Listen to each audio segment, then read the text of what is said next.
जैसा कि last episode में हमने देखा कि युन सेक्ट के एम्परर ने जियान को बाहर निकलने से रोक दिया था और उसके सेक्ट के 3 ताकतवर एल्डर्स ने शील्ड बनाकर उसका रास्ता रोक दिया था और इस शील्ड को जियान नहीं तोड़ पा रहा था।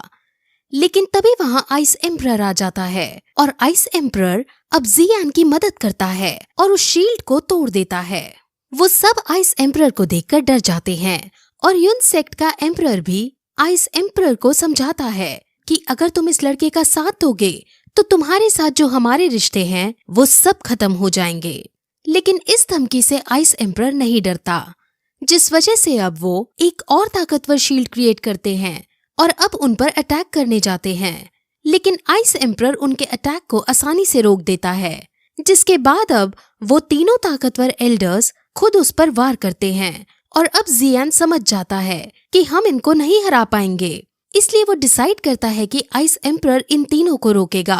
और इस बीच मौका पाकर जियान यहाँ से भाग जाएगा। अब वो इस प्लान को एग्जीक्यूट करते हैं और जब आइस एम्परर उनसे लड़ने लगता है और जियान को जब भागने का मौका मिलता है तो वहाँ तभी युन सेक्ट का एम्परर खुद आकर उससे अब लड़ता है। जियान उससे बचकर भागने की कोशिश करता है, लेकिन उन सेक्ट के एम्परर की स्पीड बहुत तेज थी। वो उसका पीछा कर ही रहे होते हैं और उसे पकड़ने ही वाले होते हैं कि तभी जियान के हाथ में कुछ होता है और उसके अंदर से क्वीन मेडुसा निकल कर आती है।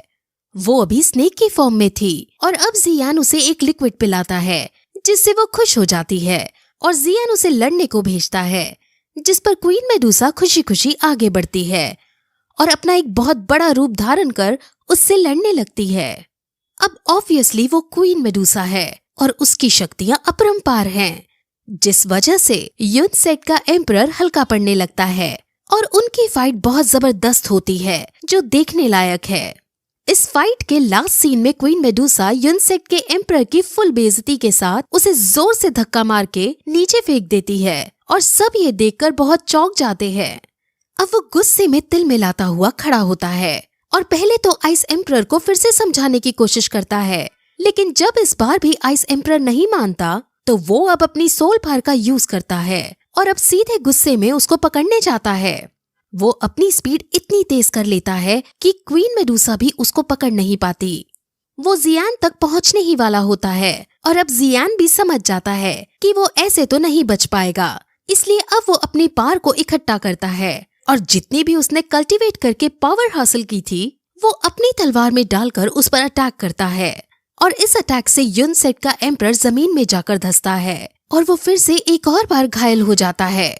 अब सब आसपास खड़े लोग समझ जाते हैं कि इस हार से युन सेक्ट का एम्परर तिलमिला गया है और अब ये पागल हो चुका है और अब ये जियान की जान लेने के लिए सही या गलत को भूल जाएगा। अब युन सेक्ट का एम्परर अपने और भी आदमियों को जियान को पकड़ने को भेजता है और उसके सभी आदमी अब अपनी सेक्ट की मशहूर फॉर्मेशन को क्रिएट करते हैं और वो एक इतनी शक्तिशाली शील्ड बना देते हैं कि आइस एम्परर भी उसे ना तोड़ पाए। और अब इसके बाद युन सेक्ट का एम्परर आसपास की एनर्जी और ऑरा का यूज करके एनर्जी इकट्ठा करता है और वो अब गुस्से में आकर जियान पर अपनी सारी एनर्जी छोड़ने लगता है। वहाँ अब आगे आइस एम्परर उसके सामने खड़ा हो जाता है और अपनी शील्ड बनाकर जियान को बचाने की कोशिश करता है। युन सेक्ट का एम्परर कहता है कि तुम्हें इस लड़के के लिए अपनी जान खतरे में नहीं डालनी चाहिए, लेकिन आइस एम्परर उसकी बात को नहीं सुनता और अब आइस एम्परर की शील्ड और उसकी एनर्जी आपस में टकराते हैं और दोनों आपस में एक दूसरे को पीछे ढकेलने लगती है। लेकिन तभी वहाँ पर एक जोर का ब्लास्ट होता है और उसमें उन दोनों की एनर्जी न्यूट्रलाइज हो जाती है और अचानक अपने आप उनकी बनाई हुई शील्ड भी टूटकर गिर जाती है।